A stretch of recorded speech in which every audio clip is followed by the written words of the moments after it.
Sumitra cooking ব্লগে আপনাদের সবাইকে স্বাগত। আজকের রেসিপি দই চিকেন।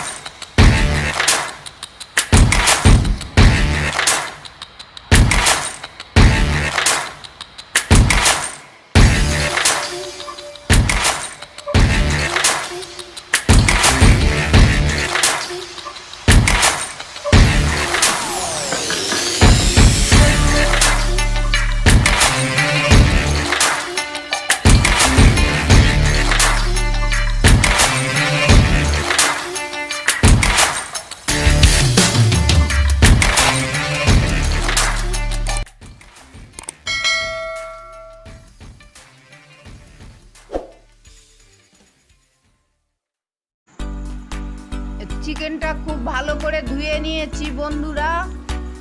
আলু 4 টুকরো নিয়েছি, রসুন নিয়েছি গোটা আর কাঁচা লঙ্কা নিয়েছি বন্ধুরা। 100 টক দই নিয়েছি বন্ধুরা। আজকের বানাবো দই চিকেন।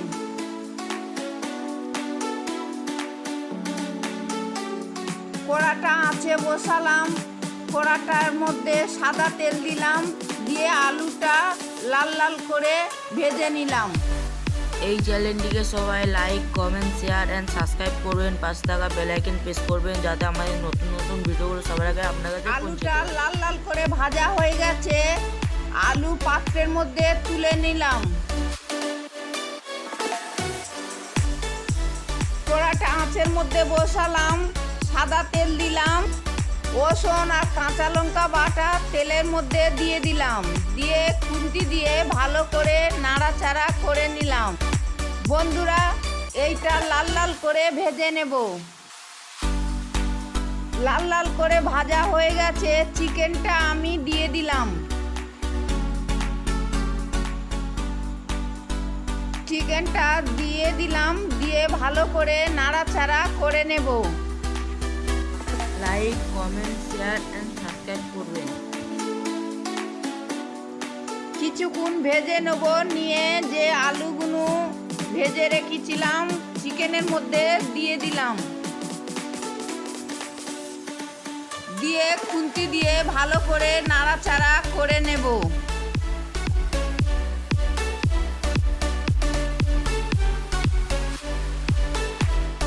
বন্ধুরা পরিমাণ মতন হলুদ দিলাম একটু রং হওয়ার জন্য, লবণ দিলাম স্বাদ মতন। বন্ধুরা কাঁচা লঙ্কা বেটে দিয়েছি, গুঁড়ো লঙ্কা দেব না।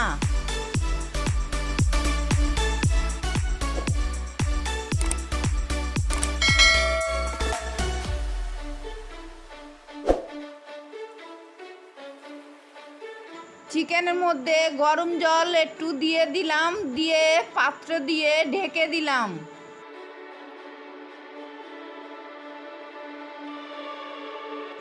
পাত্রটা তুলে নিলাম, নিয়ে ভালো করে নাড়াচাড়া করে নিলাম।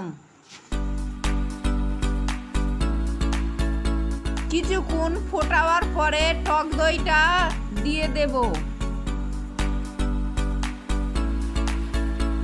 টক দইটা দিয়ে দিলাম, দেওয়ার পরে ভালো করে নাড়াচাড়া করে নিলাম যাতে খুব সুন্দর করে মিশে যায়।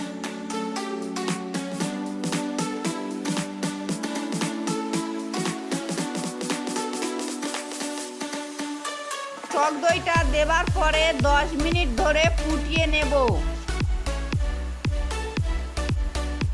আপনারা এরম করে ফুটিয়ে নেবেন যাতে টক দইয়ের গন্ধটা না থাকে, আরো খুব ভালো টেস্ট হয়।